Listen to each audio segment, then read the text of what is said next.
There's a steady stream of water coming out of Charles Scott's yard onto the street in his Aaron Park subdivision. About 3 years ago, he says an underground spring popped up. The water has been flowing ever since, and he and his neighbors have been trying to get the city of Pelham to do something about it. It's been extremely frustrating, especially because the city really will not contact us and will not assist us at all. The water snakes its way across the street and eventually down the curb into a nearby drain. But in doing that, it's causing parts of the road to give way. It's been so frustrating that potholes have developed in the street, and I've had to go and try to fill it up with asphalt on my own in order to get it repaired. Melinda Murphy lives across the street. You can't walk down the street, you can't drive down the street without getting it on your feet, or you have to go up in the yard. It's just a nuisance. It's uncalled for. Melinda feels the neighborhood is getting the runaround from the city. They just tell us that it's not their problem. They tell us they don't have enough money to fix the street. One time they told me that my house was built on a sandy foundation, which is very alarming. And it would just fill up with water and cause us more problems. In 2016, Charles did install a French drain, which isn't cheap, to try and ease the situation. He says city officials asked him to try and get the water out of his yard, and then they would take care of the rest. If they can find a way to make it go directly to the drain without spilling over into the street and causing the problems that it causes for all of us, that would be good. The folks who live in this small neighborhood, they are tired of looking at this every day. They feel their puddle of a problem here could eventually have a big impact on the value of their homes.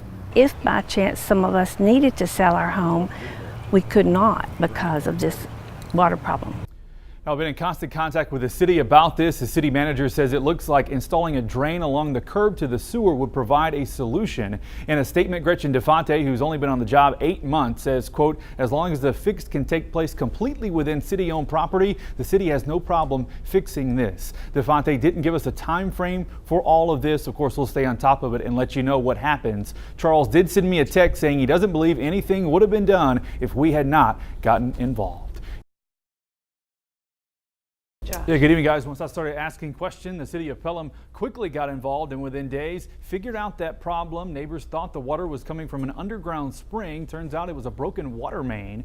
2 days after our story aired showing the problems, city of Pelham crews were out repairing that main, and now that area is mostly dry. The broken water main was in Charles Scott's front yard. He and his neighbors can't thank us enough for the help. Nothing would have happened, I don't believe, had you not gotten involved. The fact that we had been suffering with this for about 4 years and nothing was done and no one would speak to us means that you were really the catalyst for getting this done.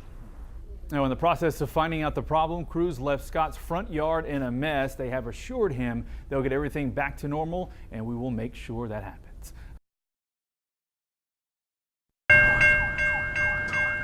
Another train stopped on the tracks in southwest Birmingham. This Norfolk Southern train has been stalled for almost a day just off 15th Place Southwest. I can't do my job because the stinking train is on the track. Brandy Ramsey lives a few houses down from the tracks. She's a truck driver, and right now she can't deliver these steel beams to Georgia because all of the routes across the tracks are blocked. Those are the only ones large enough that I can make wide enough turns. Any other street, I'm just stuck. I can't get out because the train is literally blocking my only exits.